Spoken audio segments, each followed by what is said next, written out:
day, grade 12 learners. Welcome to today's geography lesson. My name is Rina van Heerden and my co-presenter for today is Ms. Cynthia Zondi.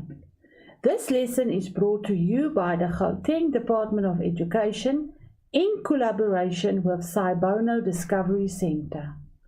Today's lesson we continue with geomorphology and we're going to focus on fluvial landforms or features and mapwork.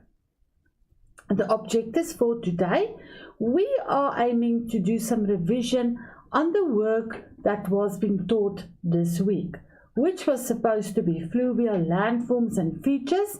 Here we're going to look at meanders, and remember with a meander we have two types of slopes, an undercut slope and a slip-off slope. We're going to look at Oxbow lakes, braided streams, floodplains, a natural levee, a waterfall and a rapid, and a delta.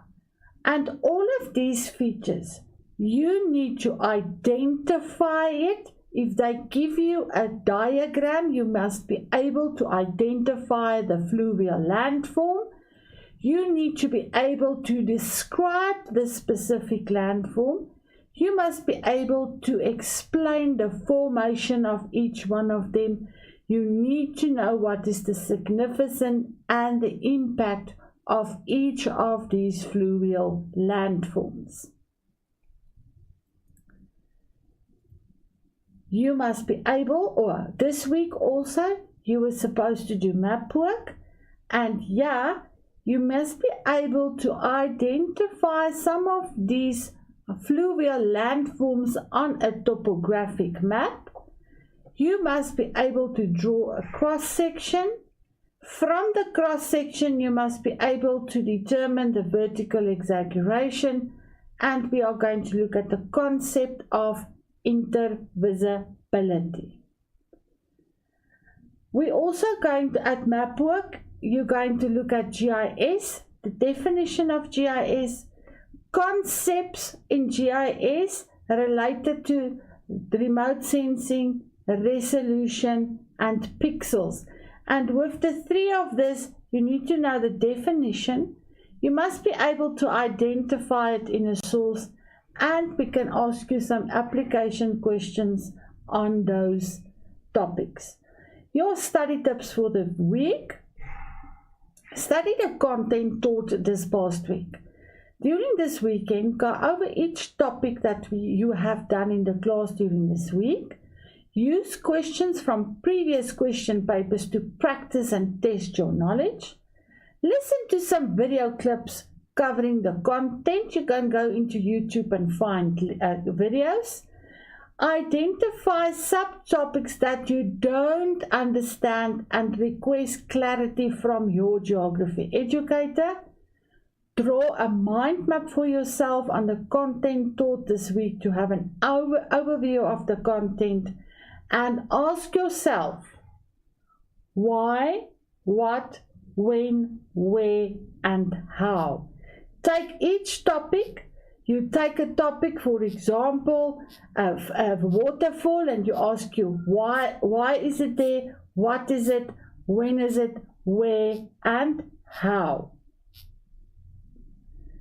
Let's start with the first one. The first fluvial landform is a meander. Identify this. There's your diagram or your photo, and there it is from the top. So what is a meander? It is when a river makes these turns. This is a meander. It makes turns. If we need to describe it, we would say a meander is when water flows in a curvy, bendy path, like a snake. A curvy, and it bends, and there is the path. A curvy, bendy path that the river is flowing. As a river makes its way through an area that is relatively flat, it often develops bends. That is the bend in the river as it erodes its way through the path of the least resistant rock. So what is another description is we often, not often, we really all the time, most of the time we find a meander flowing on a relatively flat surface. Here you can see the area around the river is flat, and there you can see this river comes in and it makes bends. It makes curves. Formation. Water moves slowly on the inside of the bend, and then if he flows slowly there inside the bend, he deposits material, and then that forms the slip-off slope. So if you, I always tell the learners, if you go that and you look at this formula car racing, that the car, if it goes around that corner, it goes fast, né? So the river, if it's flowing fast on the outer bend, here on the inner bend is going slowly. Slowly on the inside, this is the inside of the bend, this is the outside of the bend. Here on this side, the inside of the bend, he deposits the material because he flows slower. Continuous erosion on the outer bank. There's the outer bank. Here's the outer bank, this part. Continuous erosion on the outer bank and deposition in the bank forms a meander in the river.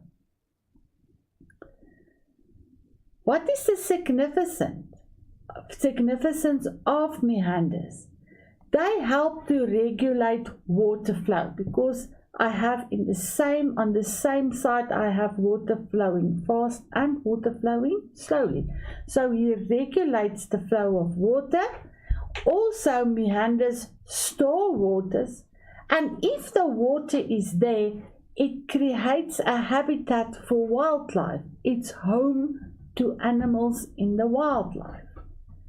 The impact, they can reduce agricultural land and it can threaten a home. If your home is there on the outer bank, in this continuous erosion, that the area underneath that can fall. And we have currently in KwaZulu-Natal, houses that just collapse.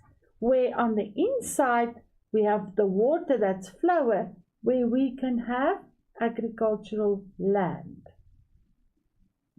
It can lead to land degradation. It is erosion, so the land can be eroded and it looks ugly.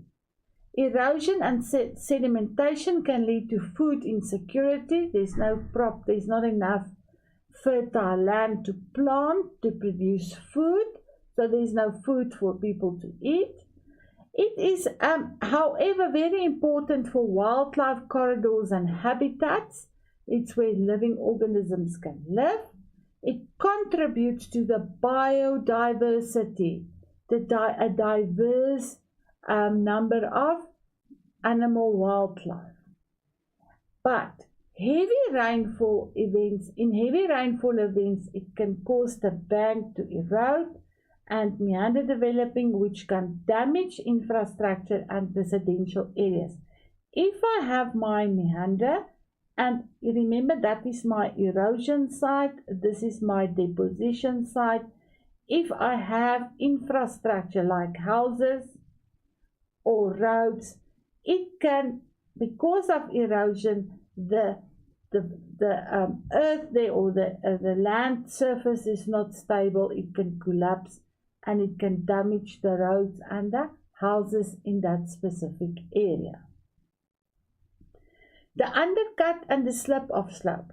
If I take, this is now my meander, but this is the side view of the meander. This is the plan view, and now if I take a cross section on that bend, I will have, in this case it's opposite. Let's take it this one, look for that one. This is my erosion side and this is the deposition side. So if I take it it's the cross section.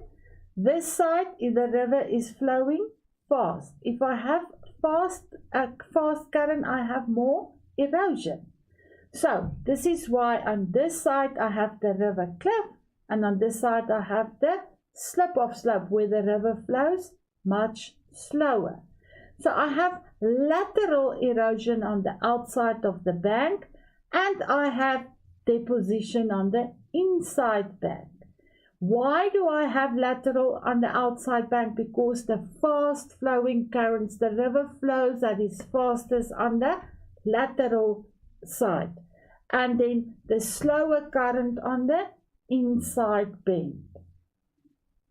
So therefore, the deposition slope is the slip of slope, and then the erosion side slope is your cliff, your undercut, or your river cliff. Another name for the undercut is the river cliff side. Description: fluvial landforms are those landforms generated by running water, mainly rivers. Some features are the result of river erosion, and some are on river deposition. The formation in the middle course. A meander is characterized by, or is flowing most of the time in the middle or the lower course. Why? The river has more energy and a high volume of water because there's a lot of tributaries joining the stream as it comes from the source. Lateral erosion starts to widen the river channel. Remember, lateral erosion is sideways erosion. So it widens the channel. As the river erodes laterally, it forms bends, and then a horseshoe lake loops are called a meander.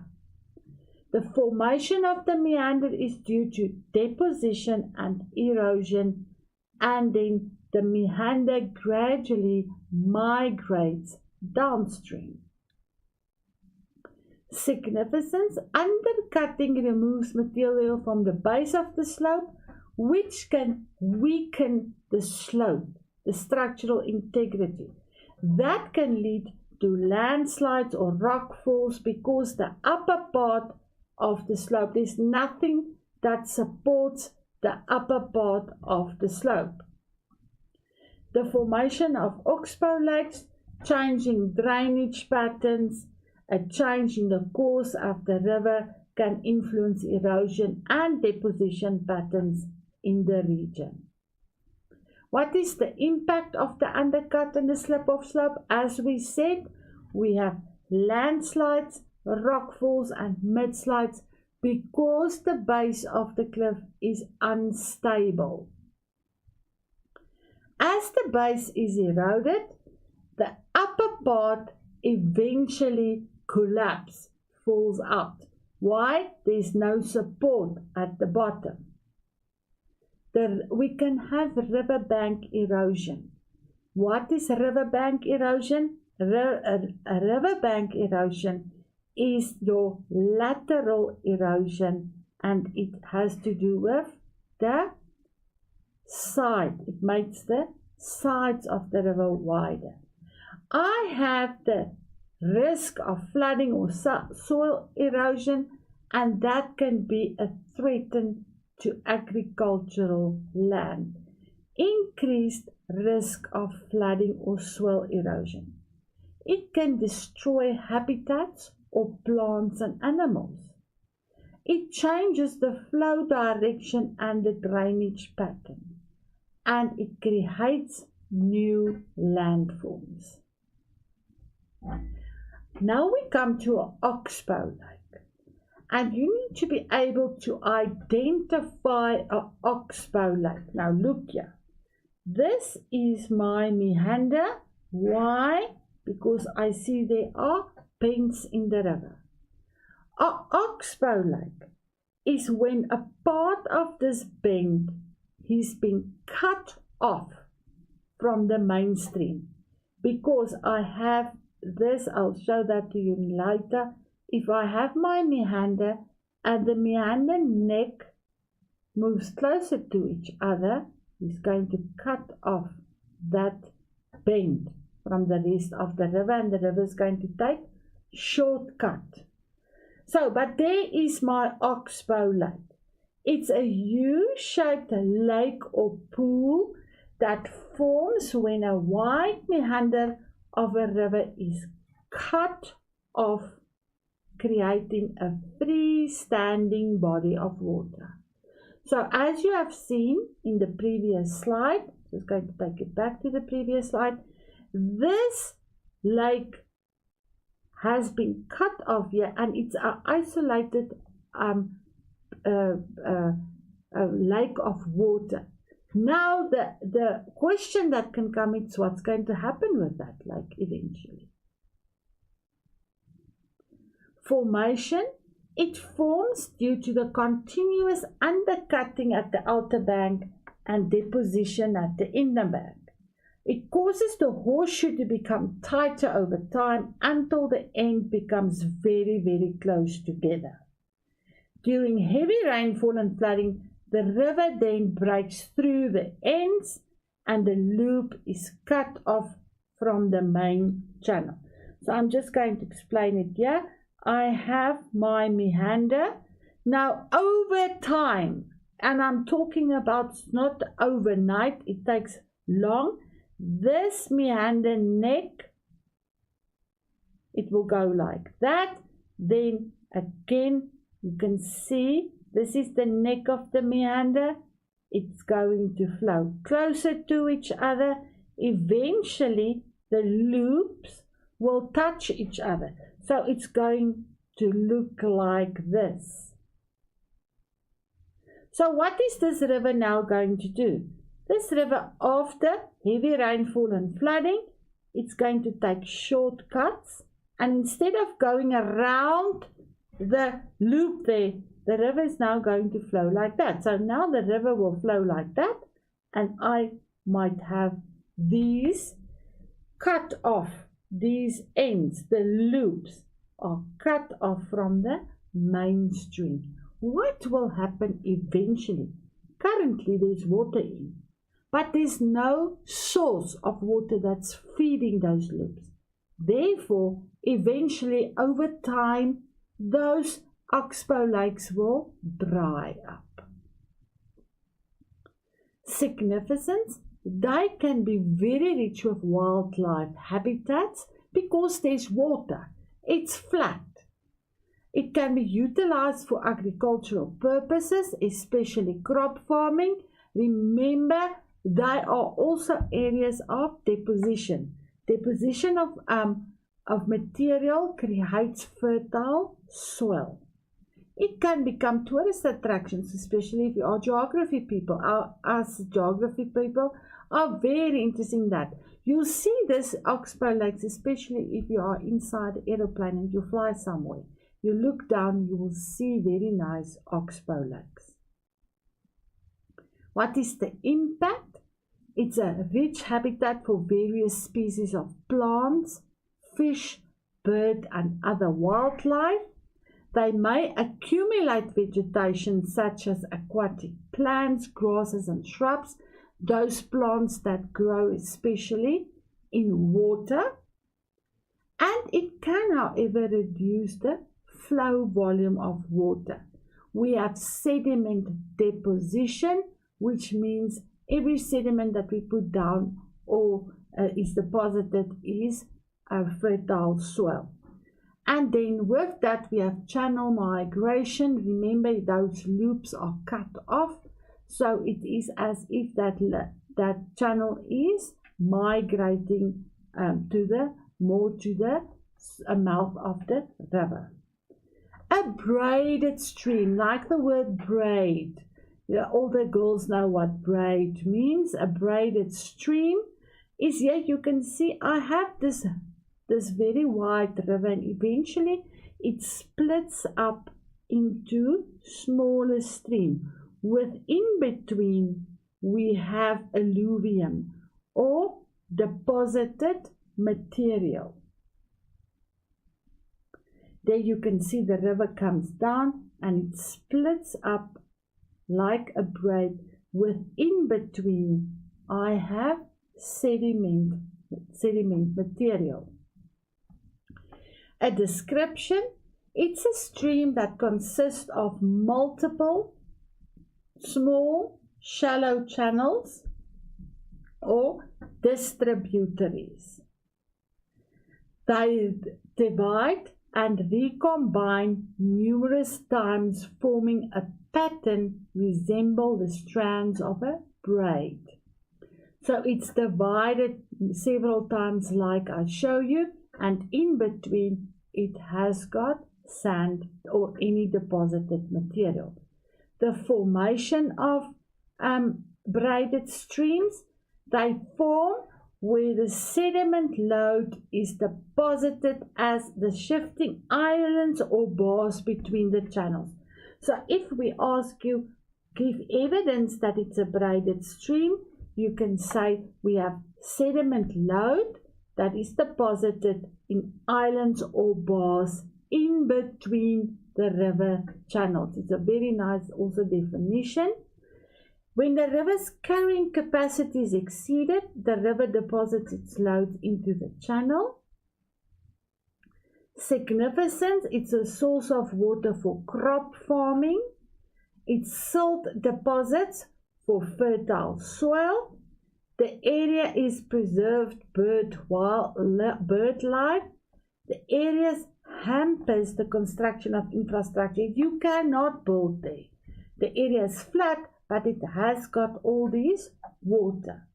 It's expensive. If you however plan to build roads or railway lines, it's very expensive because they first have to clear that area of water. The impact: create new landforms over time. Another small river. We have migrating river beds. The river bed is not always the same everywhere. The braided stream are prone to flooding during periods of heavy rainfall. If I have heavy rainfall in the catchment area of the river and more water coming down, that higher volume of water will cover those sandbanks and it will flood those sandbanks. It can also result in a poor water clarity because that water is flowing very shallow. The water is shallow, so you can all have your deposited material there mixing with the water, so it's a poor clarity. It can serve as a breeding ground for birds, fish and insects. And the braided stream can be a habitat for certain fish species, small fish. A floodplain. What is a floodplain? A floodplain, if I have my river here, you can see the floodplain is the area next to the river that is flat. So if I have my river that flows here, that flat area next to the river is this is the floodplain. Here's the river. This area you can see already there's water on there because it's the floodplain. The moment that the river is in flood and the water flows over the levee, it goes onto that flat area that is the floodplain. It's a wide, flat area of land surrounding a river that continuously floods. So it's a permanent river though, and it's a flat area, so that area can be flooded in times of heavy rainfall. Formation: it forms due to mainly deposition. The moment that the river overfloods its banks, the deposited material, and that is your deposition. Why? It is a very, very gentle gradient. So I have more deposition taking place in that area. The heavier load, which is your rocks and your pebbles, is deposited closer to the river banks, to the banks of the river. The light and smaller load is dropped further away from the river banks. Now remember, this floodplain it's flat, generally gentle gradient, and it's got deposited material. So it makes it extremely fertile. So farmers are eager to plant there, but then they face the risk of flooding in times of heavy rainfall. What is the significance of a floodplain? As I said, it provides fertile land for agricultural purposes. It's easy to construct infrastructure. A flat area is heavily populated. As I said, because of the fertile land, farmers are eager to plant there due to this. So they will attract many farmers. Sometimes a settlement develops in this area because the area is flat. It might become a tourist attraction because of all the activities that can take place on that flat land. It's a source of water for economic and domestic purposes. They are beneficial for wildlife by creating a variety of habitats for fish and animals. It preserves the water quality by the continuous refreshing due to flooding. It provides numerous recreational opportunities. And the impact, it supports a high biodiversity. A lot of animal and fish and wildlife species can be there. It's therefore a habitat for a variety of wildlife, including mammals, birds, amphibians, and insects. They are often used as a breeding ground. So it's biodiversity, it's a habitat, it's a breeding ground, feeding area, and migration corridor. They play a vital role. This is most probably the most important one. They play a vital role in the regulation of floods. They are highly productive and supports agricultural because of the fertile soils that are ideal for crop farming and vegetation. A natural levee. Guys, what is a natural levee? Can you see if I have the river here? There's a bit of a higher area around the river. There you can see it looks like the river wall. But this is not done by human beings. This came naturally. As the river comes down here and it overfloods, water goes over the side, it deposited material. Eventually, the material will build up. If I take it from the side, this is the river. So as the river floods the sides, it deposits material. So he will build up a wall next to the river. And it's done naturally. That's why it is a natural levee. Levees are natural embankments or raised river banks which are formed when a river floods. Formation. Levees are formed by repeated flooding of the river. So the river has to flood.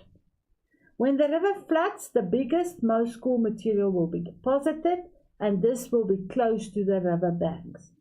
Continuous flooding causes repeated deposition on the river banks, and the banks form a levee which is made of sediment, silt, and other materials.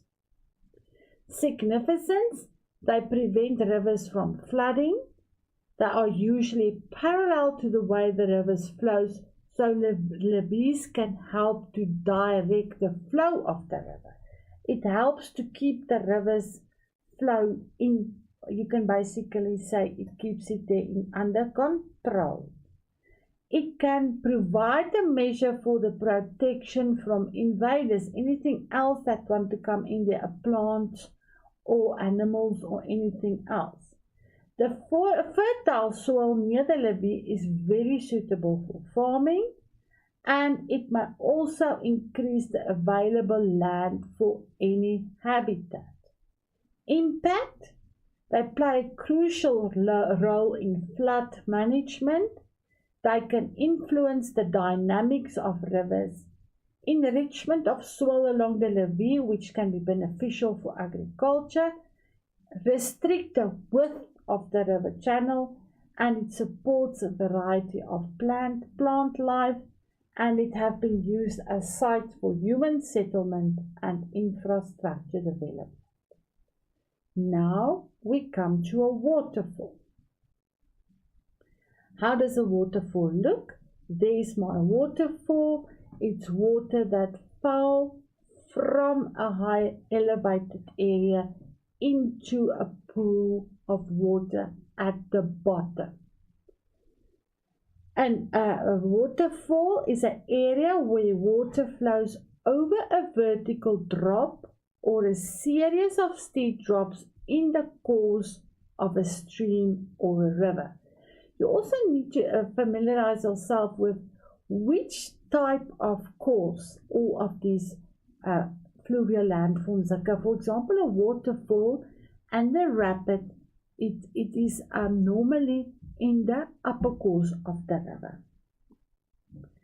The formation of the waterfall, it's formed in the upper stages of the river where it flows over different layers of rock. So remember, we have non-resistant and we have resistant layers.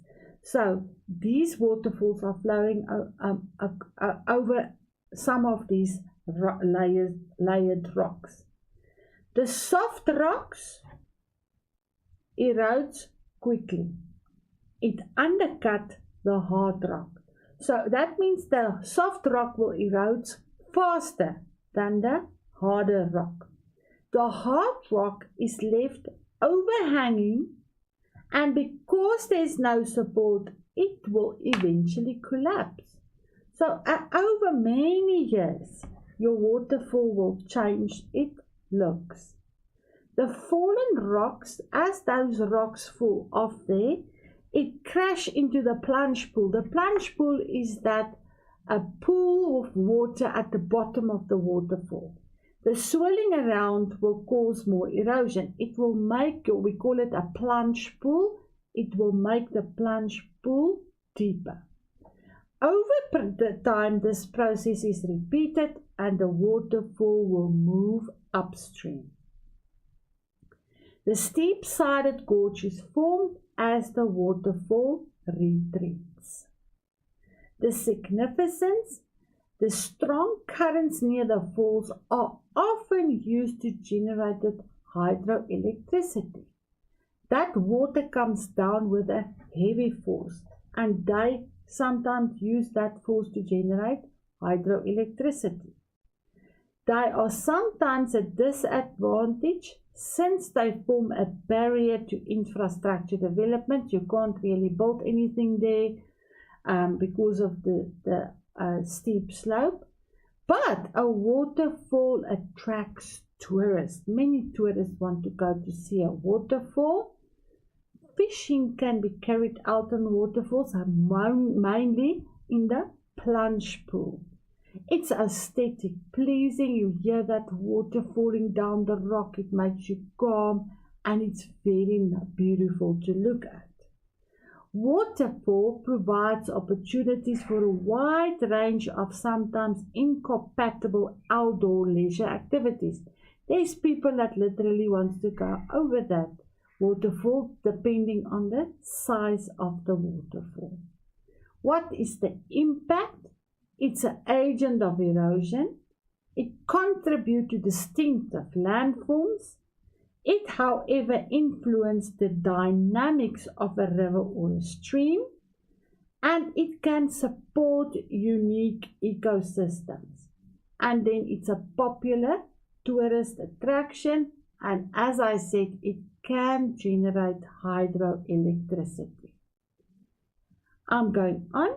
Rapids. Rapids are small waterfalls. Here you can see, it's not a big one. It's just an obstacle like rocks, and there's just a small difference in height with obstacles in the water. So I always say a rapid is a very small waterfall.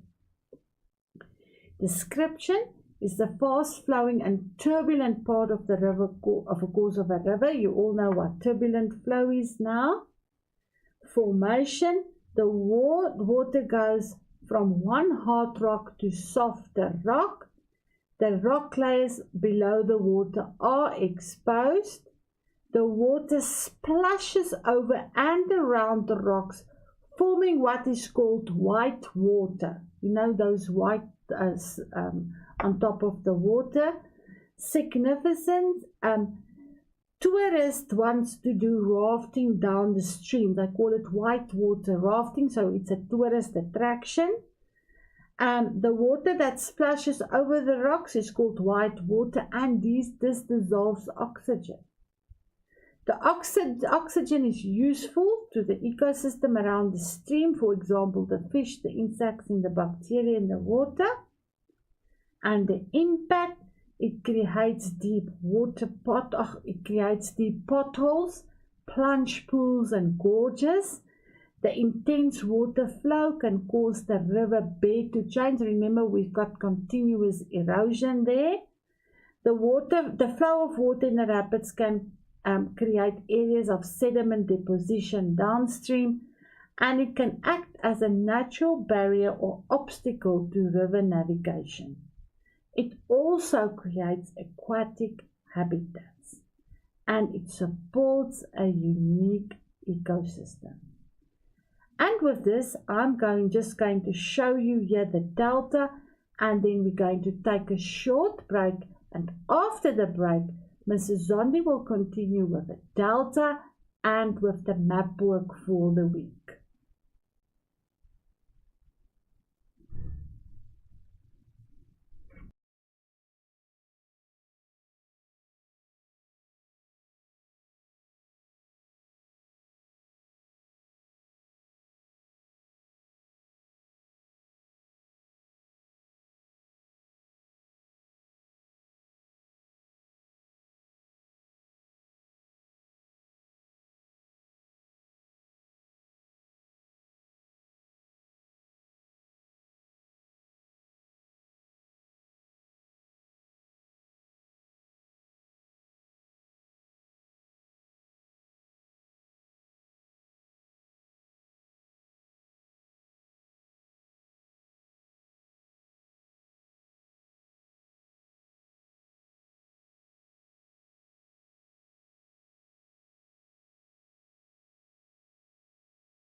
Good day, grade 12s. I am Cynthia Zondi, and I am going to continue with today's lesson. As my co-presenter has indicated, we are now looking at the fluvial landform called a delta, okay?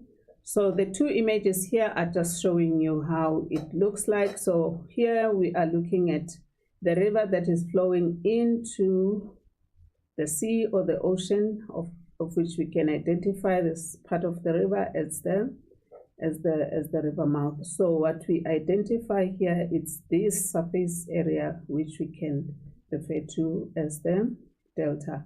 And then when you look at this image, just from looking at these two images, this is where you can identify that, okay, from this whole pictures that we have here, where exactly is a delta. So this would be your delta.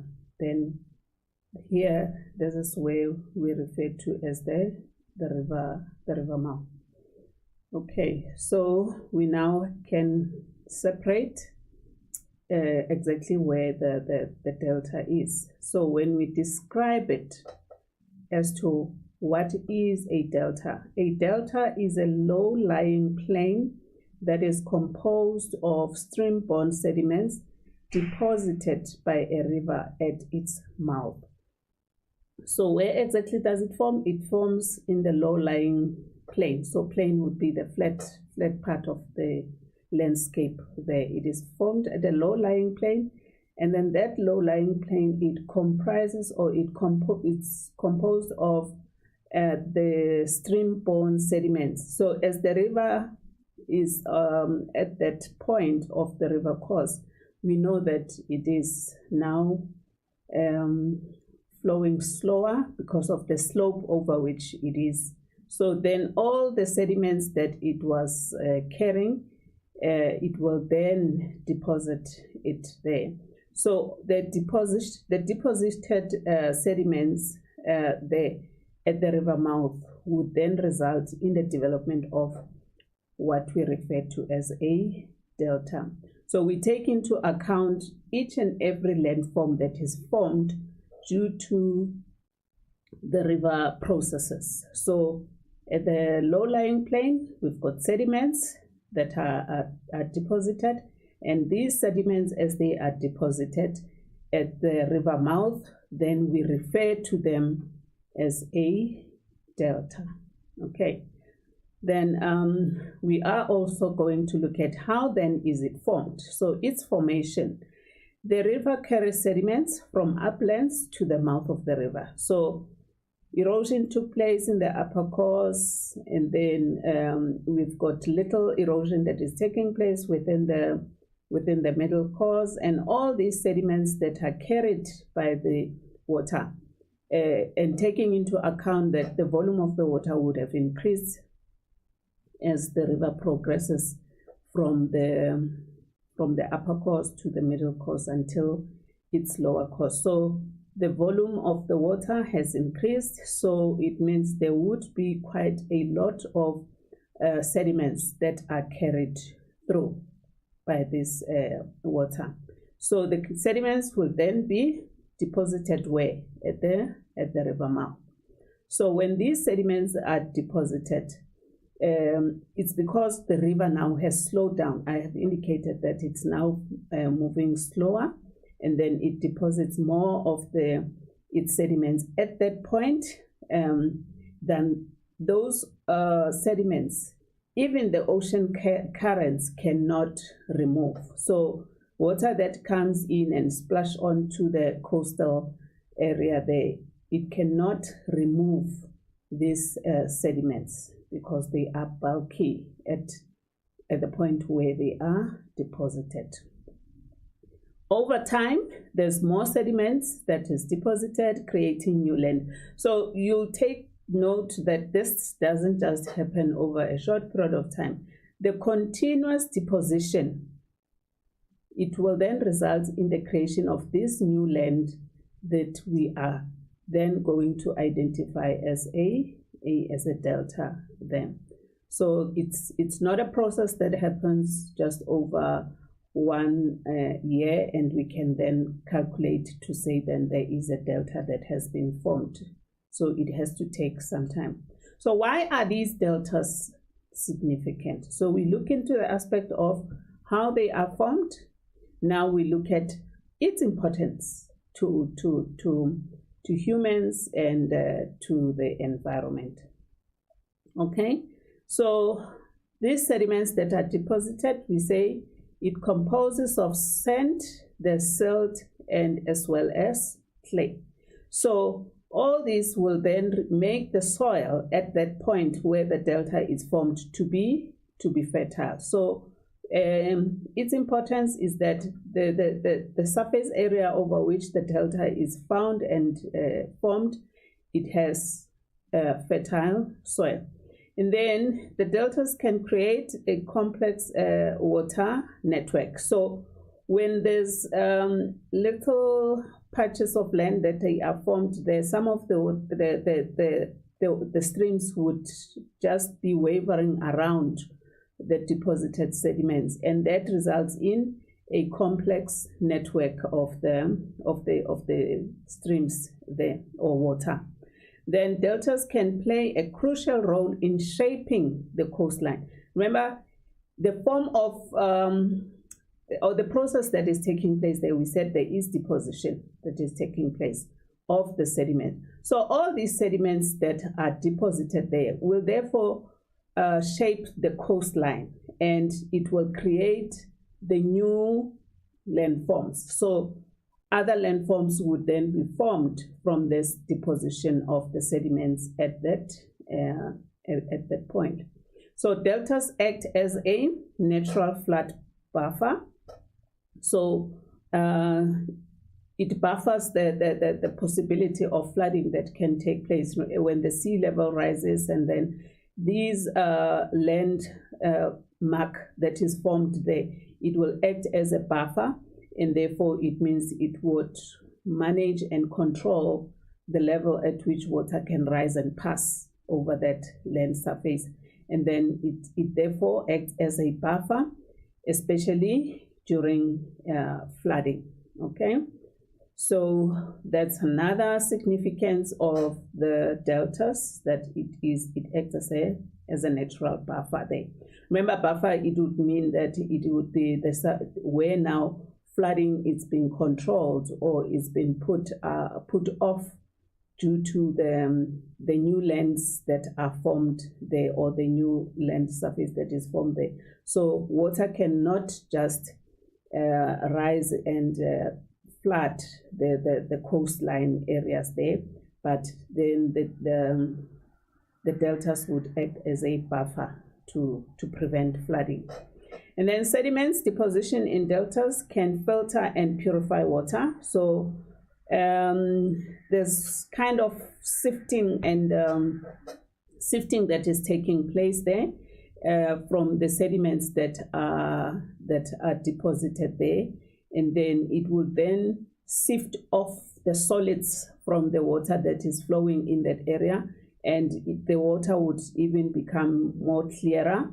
And therefore we say that a buffer, it acts as a filter, because the murky or brownish water that would be flowing from a river will then be filtered at that point, and the water gets more cleaner. And there's also purification there, as some of the sediments are dropped off at that point. Right, and then how does this deltas impact on humans and the environment? The deltas provide a crucial habitat. So it is an important point of the environment, because it's a habitat. It's a place where we can find some of the aquatic plants and animals that would find home to the delta. So it acts as a home to the aquatic plants as well as the aquatic animals. Deltas play an important role in flood control. I have mentioned that we say that because of the new land patches that we can identify there. It acts as a buffer, so it controls flooding. Deltas also act as a natural barrier against coastal erosion. So the currents or the flow of water there, it's slowed down, and therefore we cannot have the water flowing faster and eroding the coastline there. So it is acting as a barrier, and it protects the coastline from any further erosion. And then deltas are typically very fertile due to the nutrient-rich sediments that is deposited there. That's another point that we have mentioned, that due to the sediments that are deposited there, then it makes the surface or the area there to be very rich with nutrients there due to the deposition of any form of sediments. Remember, the form of sediments that we're talking about, we're not only talking sand, we're talking the leaves and other animals that were part of the river flow. And when all that gets accumulated over a specific area, it now acts as nutrients to that habitat. And then major cities and ports are located in delta regions.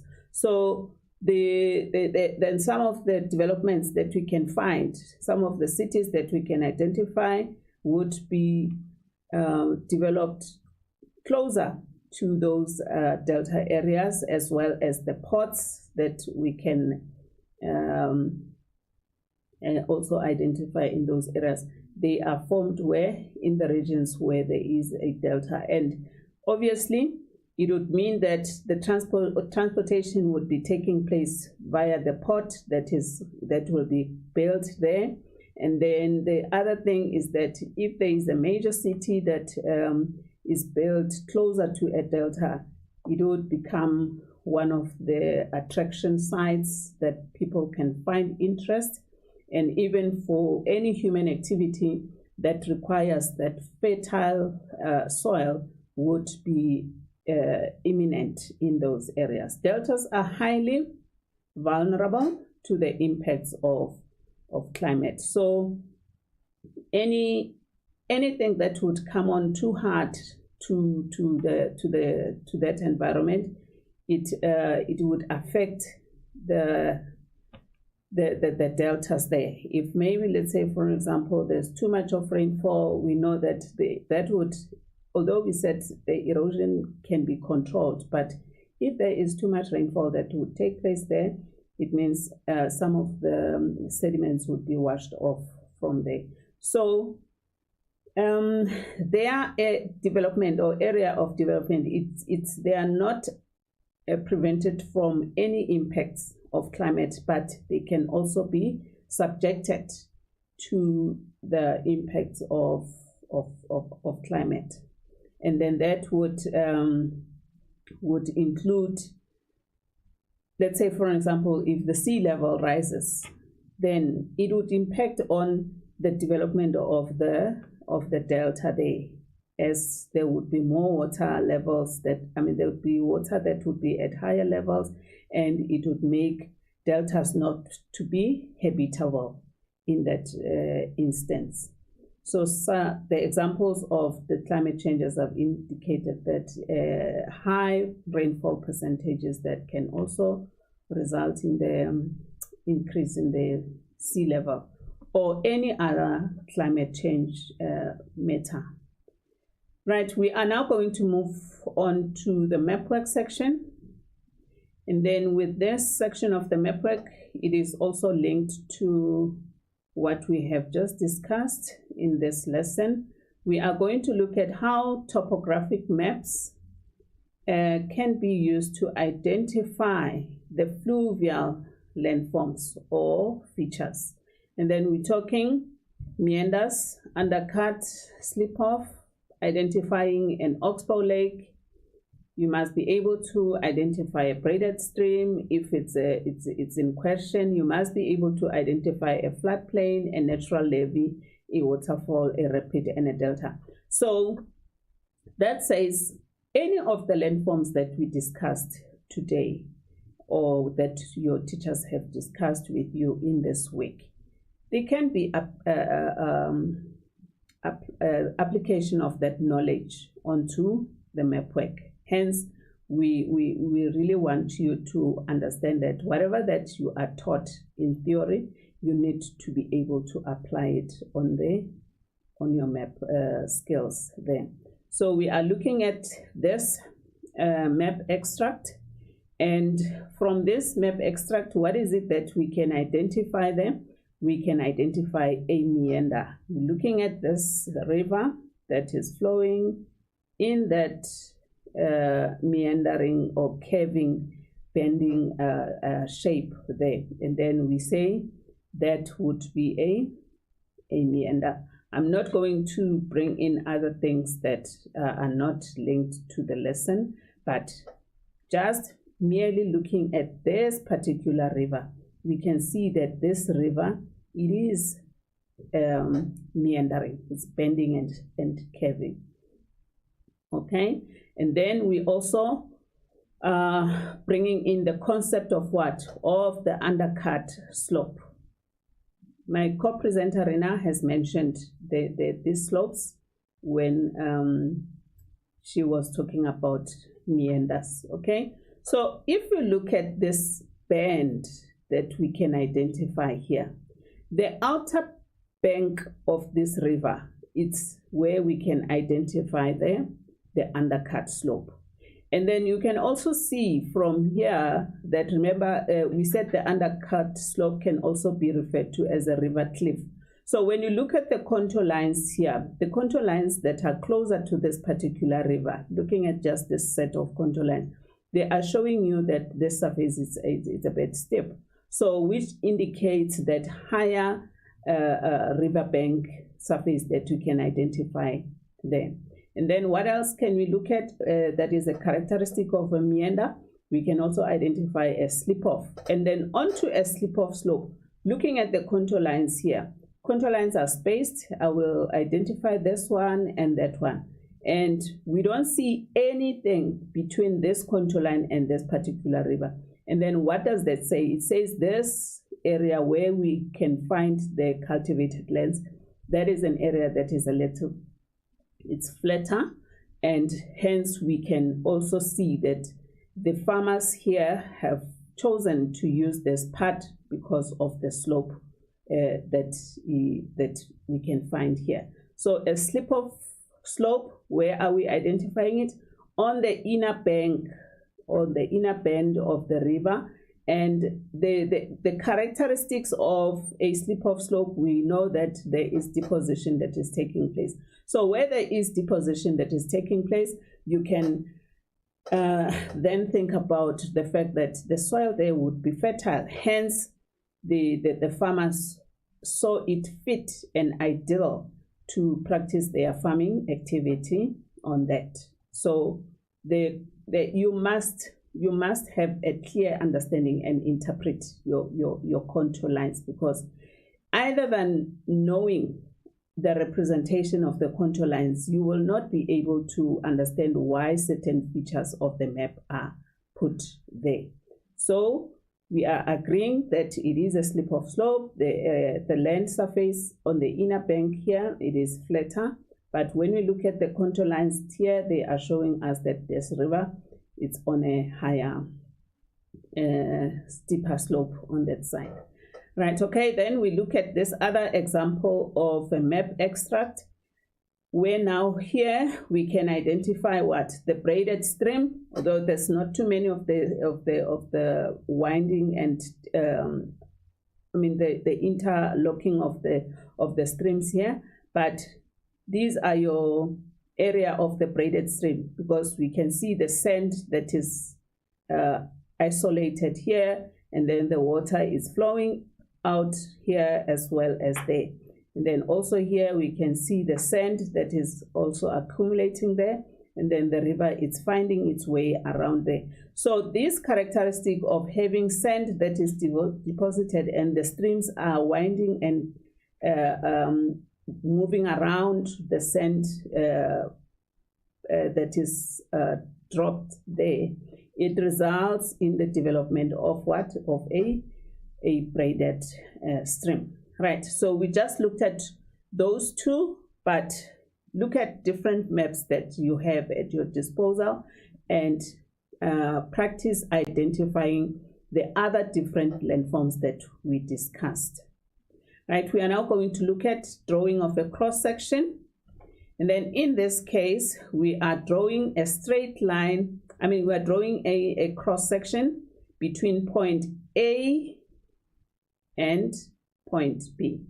So when you draw a cross section, you have to draw a straight line joining the 2 points. And then the 2 points in question, it's point A and point B. All right. So your map application there can not speak about A and B. It can speak about the spot height and a trip beacon. The question can be put anywhere where you are asked to draw the cross section. All right. So now, before you draw your cross section, you must study the surface area over which you are looking at. So when we look at the contour lines here, we can identify an area that has got a flat land, which is this, I can just say maybe around here, we have a flat land.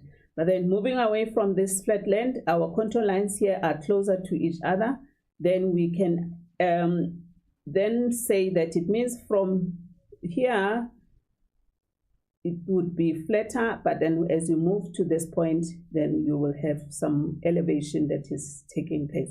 But let me maybe just start it from this side, because the question here, it just say from between the 2 points, but I would assume that then the question is saying from A to B. So when you start from A to B, let's look at the area here, because that's another thing that you need to be careful of whenever you are asked to draw a cross section. You must be able to identify your starting point from the question. So we've got A, we've got B. So our starting point is A. So let's look at the characteristics of the contour lines here. So from point A, we see some flat land that we can identify here. And then the height is at 1060. And then also the contour lines are spaced between each other here. So then the height increases, we've got 1080. And then we've got the highest point, which is 1100. So it means from A, you are moving on a gradual or a gentle slope. Then your height increases. Then it moves to 1060. From 1060, furthermore, the height increases to 1080. But then comparing the whole area from A to B, we don't have any other height that is above 1100. So meaning that 1100 is the peak of the slope. Therefore, it is our highest point. So when you go over the peak, which is at 1100, what does the height do? It then decreases. So we can see there's 1080.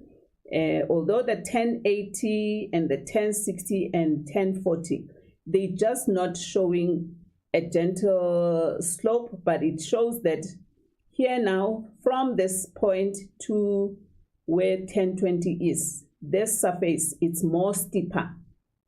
And then moving from 1020 to where B is, it is gentle. So that's how you draw a cross section. If maybe, for an example, you are just doing a freehand cross section, you just need to do an analysis of how the feature would look like. So we said it's gentle, and then it moves up. There's that 1060 and 180, and then there's the 100, and then as it drops on the other side, it gets steeper, and then it also flattens like that. So more or less, we can say that the feature would have this kind of shape. But let's look at the step-by-step of doing this. So when you draw a cross-section using the step-by-step method, and it's important that you learn to do the step-by-step, so that even when you are asked to draw a freehand cross-section, you would have a clear understanding of how to interpret your contour lines. So when you draw a cross-section, first you have joined your point A and B. Remember, that's your first step. Then you put a piece of paper with a straight edge along this line. So the line that you have drawn between the 2 points, you put your strip of paper there. And then on this strip of paper, what are you going to do? You're going to mark off each and every contour line that touches that strip of paper, or that line that you have put your strip of paper on. So you mark off each and every contour line. And when you mark it off, you must indicate the altitude so that you don't get lost in the way not knowing that, by the way, this line is for which height. So as you mark off, you must also identify the height of each of the contour line that touches the strip of paper. And then the position of any major features such as rivers, national roads, etc. You must also mark them off, because in some of the past exam question papers, we know that you can be asked to show the position of a river, or you show the position of a national road on that cross section. Right, so this is just an example of the putting of the strip of paper. So the strip of paper has been put between point A and point B, and then the first contour line, remember, it was 1060, and when you now identify your starting point, you would have to go one height less from the first contour line. So in this case, we know that between 1060 there's 1040, but you must approximately know where exactly A is between 1040 and 1060. So in this case, they've just indicated 1050 here. That would be your starting point there. And then each and every contour line that touched the strip of paper, you can see it was marked off. Where there's a contour line that is coming in twice, it has been marked off. That's the peak of that landform. It's at 1100. So the peak of it, it's at the same height. Then on the leeward side of that feature, what do we have? The height now is decreasing. And remember, I said to you, when you observe your contour lines there, the 1080 up to the 1020, the contour lines appears to be closer to one another. So meaning here, the elevation would be a little bit steep. And then as you move towards A, then it gets flattened there. Okay, so those are that's how you do it. And then here we've just put it down on how you do it step by step. Get a graph paper and draw the horizontal and the vertical axis on it. And then the height of the vertical axis depends on the contour headings on the strip of paper. So from the map that we were using there, when you look at the difference in height between one contour line and another, it's 20 meters, right? So that means for every centimeter, there's 20 meters. So the vertical axis, we're going to put this scale. So on our vertical axis, we're going to put that scale. So on this, we're going to say 1 centimeter represents 20. And then looking at where the map extract was coming from, it was coming from a topographic map. And here we've got 1:50,000. Is it 50,000? And then on your vertical, it's 1 centimeter equals to 20 meters. So that's your vertical axis there. And then make your bottom line 1 contour interval lower. I said when you look at your strip of paper, the first contour line that we marked off, it was 1060. So when we make it 1 contour line interval less, it means we're going to have 1040. That is our lowest. So it means we're going to have one centimeter less, representing 1040. And then what else do you do on the above on your graph paper? For example, we had 1620 and then we're going to have 1600. So 20 meters less. Then we are going to have your vertical axis starting at 1600 there. So that is another thing that you also note. That's just an example that we're giving you there. Place your strip of paper along the bottom line and move it up, keeping your starting point on the vertical axis. So I said that the question was from A to B. So meaning when you draw your contour line, I mean your cross section, you're going to start from left to right because you are marking off from A to B. So it means on your vertical axis. So you're going to start this way and you are going in that direction. All right. Then when the first height on your piece of paper corresponds with the same height on the vertical axis, you mark its position. So if you're saying, okay, the first point is 1620, you're going to mark it off on your vertical axis. But in this case, because we're saying we're starting at 1600, so our first point, we're going to mark it at 1600, and then moving on the strip of paper, we mark the next point at 1620. And you mark off each and every contour line that has touched there. So this is just an example of how then it will look like. So our first point from A, we have marked it off there, right? And then this would be your one height less point. That's the one that you would identify there. And then as and when you read all the contour lines that are touching the strip of paper that you have identified, so you mark them off according to what you see here. So each of this will correspond with the dot that you are going to put on the graph paper. So once all the points have been marked off until the last point, which is B, remember you can't leave it at this point. You must look at the point at B. So it's one height less and one height more on this, so that you can be able to close your cross section. So you have done that, then you join your dots, and that will give you the cross section that you are asked of. So you join the dots to complete your cross section. And also remember to label your vertical scale and your horizontal scale that you have used or from the map extract that you are working on.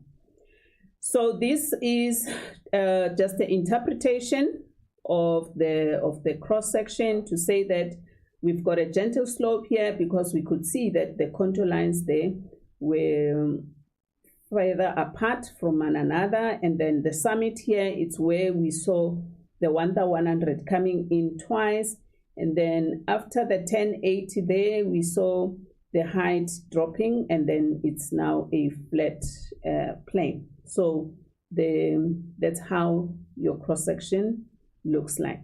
Remember, when we draw cross section, what is linked to that? It's linked to vertical exaggeration. So last week we did look at vertical exaggeration. However, because of the fact that it was done in a rush, we also felt that it's important that we bring it in again. So calculation of the vertical exaggeration. This is linked to what? It is linked to a cross section. So whenever you're calculating vertical exaggeration, you must have the information that you're going to use. From where? From the cross section. And the cross section could be given to you, or if maybe you were asked to draw it, it means the information that you were using to draw the cross section from can then be extended to the next question where you are asked to to calculate the vertical exaggeration. Right. So the vertical exaggeration is the size by which the vertical scale of a cross section is bigger than the horizontal scale. So we use vertical exaggeration so that we can be able to see the elevation and of how an area is elevated over a horizontal scale. So cross sections are always drawn with some vertical exaggeration. So if we don't calculate the vertical exaggeration, it means we would not be able to clearly identify the feature. So this helps us to be able to clearly identify the feature. So without vertical exaggeration, hills and mountains would be flat. So this scale, the vertical scale and the horizontal scale, is the one that helps us to be able to have a clear feature that we can identify if it's a hill or it's a mountain. Right, and then vertical exaggeration is abbreviated as VE. So VE is your abbreviation of vertical exaggeration.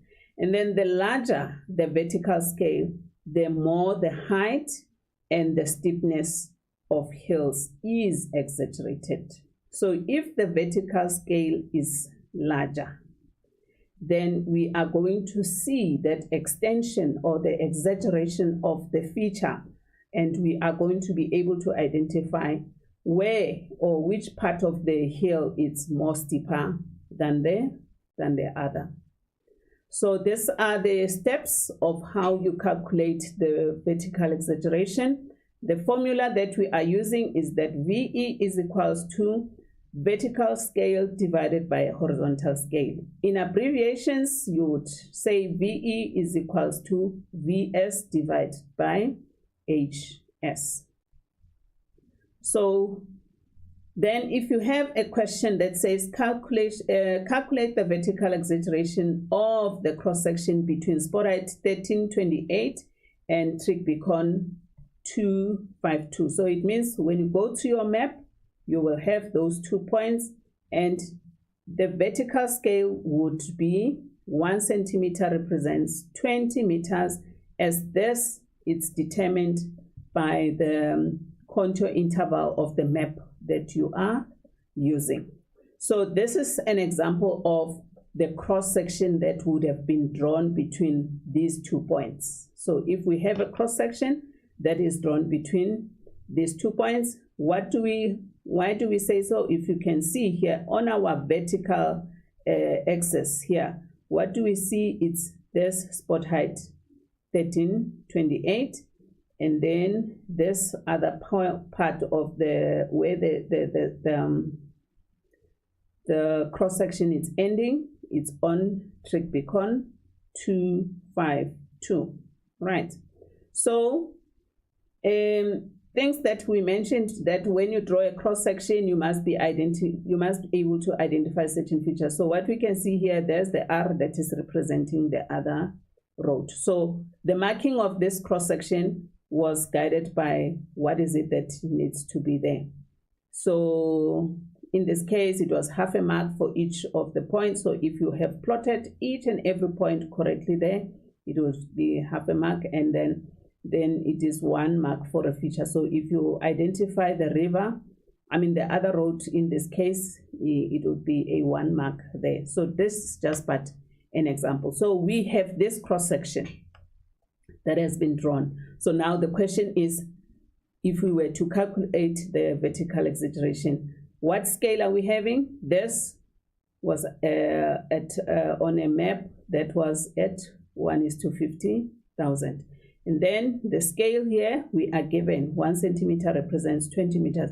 When you look at the difference between each and every height point there, it's 20 meters. So here we've got 1240, we've got 1260. And what I can also emphasize is that when you draw your, when you put down your vertical scale, you just don't put points at random. There should be correct measurements to say this is a centimeter. So the points here that you are indicating on your vertical axis must be correct to say they are 1 centimeter apart. Should you not do that, your cross section will be different from somebody that had drawn the cross section using the correct scale, because we are saying 1 centimeter. So here 1 centimeter represents 20 meters. So we've got 1240 and 1260. So it means the difference between this centimeter and that centimeter is what? It's 20. Okay. So that is the information that we have for what now? For calculating the vertical exaggeration. So these are the steps that you need to follow when you calculate a vertical exaggeration. So you need to determine the horizontal scale.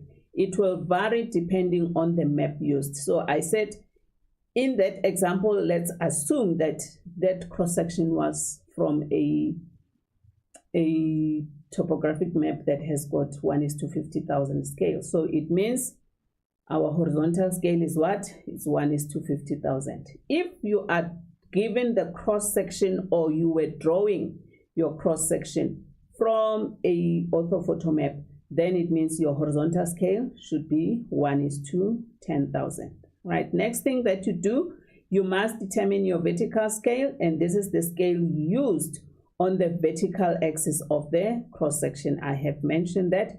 And then look at the cross-section below, and you will notice that for every 1 centimeter space, the contour reading changes by what? By 20 meters. I have also gone through this point when I showed you from the previous cross-section. Convert the vertical scale to centimeters. So we know that our scale, when it's represented like this, it's in 1 centimeter on the map represents 50,000 centimeters on the ground. So we've got a centimeter unit that is used here. So now when we go to our vertical scale has what now? It has centimeter and then it has meter. So you cannot divide units that are not all the same. So what are we going to do? We must convert these meters into centimeter. So we convert the vertical scale, which is 1 centimeter is to 20, to what? To centimeter. So how are we going to convert this? You're going to say 20 meters times 100 centimeters. So there's 20, we're saying that in a meter there is 100 centimeters. Then it's, when you do it, you use that King Henry died miserable disease called measles. So how many centimeters are there in a meter? You put your 1 on a meter and then you put a 0 and a 0. So for you to convert centimeters to meters, you're going to multiply by 100. So the 20, we multiply it by 100, and what do we get? We then get a 2,000. So 20 meters is equivalent to what? It's equals to 2,000 centimeters. So I hope you understand why did I multiply by this 100. We want to convert meters to centimeters. So we multiplied it by 100. Why? Because there's 100 centimeters in a meter. So your scale then becomes 1 centimeter is to 2,000 centimeters. So both the scales now are the same. It's centimeter and it's centimeter here. So you divide the vertical scale by the horizontal scale. So our vertical scale, we've just worked it out. We know what it is. And our horizontal scale, we know what it is. It's 1:50,000. And that will give you the answer. So this answer tells us how many times the cross-section has been exaggerated. So let's look at the example itself based on the statements that I've just explained. We said our formula is vertical exaggeration is equals to vertical scale divided by horizontal scale. So VE is equals to VS divided by HS. So our vertical scale, we have calculated it. What do we have? 1 centimeter represents 2,000 centimeters. And then we divide this. So here you have to make sure that whatever that you have as a formula, you must represent it here and you substitute accordingly. So here we substitute accordingly. So that is your VS and that is your HS. So to have this simplified, what do? We're doing a cross multiplication. So we say 1 over 2,000 times 50,000 over 1. So we cancel the zeros. There's 3 zeros here. We cancel them to be the same here. So what are we dividing? We're going to have 50 divided by 2, which gives us 25 times. So this divided by that, it's 25. So then that cross section that we were looking at, it is exaggerated how many times? It is exaggerated 25 times. So it then helps us to be able to identify those flat areas and the gentle slopes as well as the steepness, because the cross section, as it has been put on the map, the surface area is exaggerated 25 times due to the scale that is used. Then here we are looking at the concept of intervisibility. Intervisibility is how possible is it for you to see one point from the other. So we've got the example that is given here, that we've got a, let me just go back to that.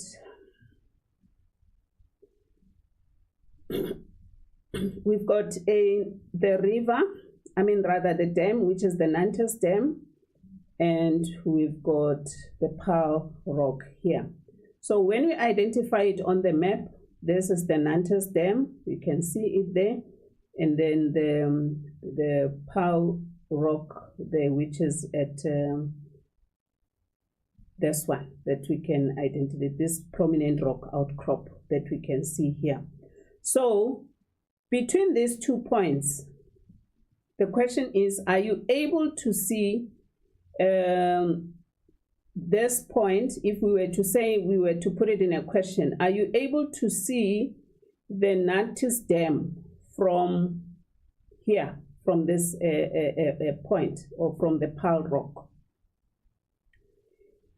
And when we put it as to how the area is, we've got an area that is at 543.1 meters above sea level. And then between these 2 points, there is a spot height that, a surface area that is at 554. And then we've got the dam that is at 600. So these 2 points, they are not intervisible to each other. Whether you are saying, can you see this from that, or you are saying, can you see the Nantes Dam from the Pearl, we cannot see this. Why? They are not intervisible. Why? Because there is a high ground surface here between the 2 points. So how are you able to determine that? You must study your contour lines. So the Nantes Dam, the height at where it is, because we can see this index contour line, the dark brown one, we can see that there's a contour line that is 600. So meaning the height at which the dam is at approximately 600 meters. And then what do we have on the other side? We've got this strip beacon that is at the height of 543.1. But there is a prominent rock outcrop that we can see here. Okay, even the trip beacon here is telling us.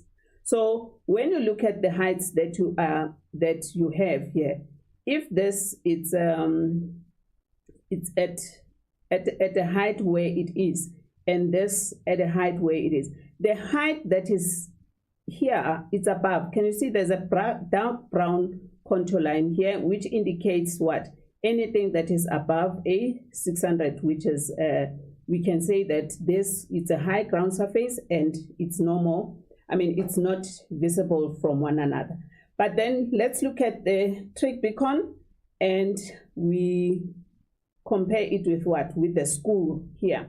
So when you look at the school is at 180 meters above sea level, and then the trig beacon is at 543. So meaning the school is at a lower ground and the trig beacon is at 543. Study the surface area in between here. So here, the height is just gradually increasing. So from 180, the dark brown that we can identify here would be your 200, and then we've got your 300 that we can also identify here. There's the 400 that we can also identify here. So moving from the school to where you are going, the height there is increasing. So there is no object that is blocking the view there. So the school and the Pearl Rock, they are intervisible because there is no higher ground between the two of them there. Right, we've got now we are looking at the GIS concept as to what is remote sensing. Remote sensing is getting data about the Earth's surface from a distance, for an example, using the satellite images. So this collection of geographic information from the Earth's surface, we are using the satellites. And what are we going to get as an output there? It's a satellite image. So here, it's just an example of a satellite that is collecting data from the Earth surface. And we also use drones these days. That is another thing that is also used for the remote sensing. Then resolution, that's another concept. So resolution is the detail and clarity of an image in a satellite or an aerial photograph. So when we look at the satellite images, their clarity and the detailed information that we can identify from them, it's what we refer to it as resolution. So the resolution can either be a low spatial resolution, the medium, as well as the high spatial resolution. But what determines this? What determines this is the number of pixels that we can identify within an image. So images that are not clear would have low spatial resolution. And then this one, we can just identify a little bit of it. But then here now, it means we've got more of the pixels. So that's why the picture is very clear. And we say it has got a high spatial resolution. So that is determined by what? It is determined by the pixels. What are the pixels? The pixels are the smallest unit of information in an image or a raster map, usually a square, or they are in a rectangle. So from that image, you saw that we had little squares that were showing there. But when the picture now became more clearer, then the squares were not much visible there. So on the land surface, we can have these features, but when they are represented on a satellite image, they would have each pixel giving you the square kilometer that it is representing. And then for the clarity, then here you can see the unit is in square kilometer. So hence we have one big pixel that we have. But if we want now the picture to be more clearer and to bring in all the clarity of the picture, then the pixels are now smaller, and we can identify the part that is representing the forest there, the water body, as well as the urban areas. So the more the pixels, the clearer the picture. But if the pixels are opened like this, you cannot be able to identify all the features that you need to to have a vision of. Right, we have come to the end of the lesson. However, that brings us to the end of our presentations for this term, and we are going to have a lesson that will be in the new term on the 11th of April, and then the time will be at 2 to 15:30. And then the topic that we are still going to be discussing will be geomorphology. However, we will still be looking at the remaining part of what you will be taught next week. Remember, next week you are going to do river grading, river rejuvenation, and river capture. So we will be discussing those topics which are ending your term's ATP for term 1. So tune in for this specific lesson on the 11th of April. Thank you.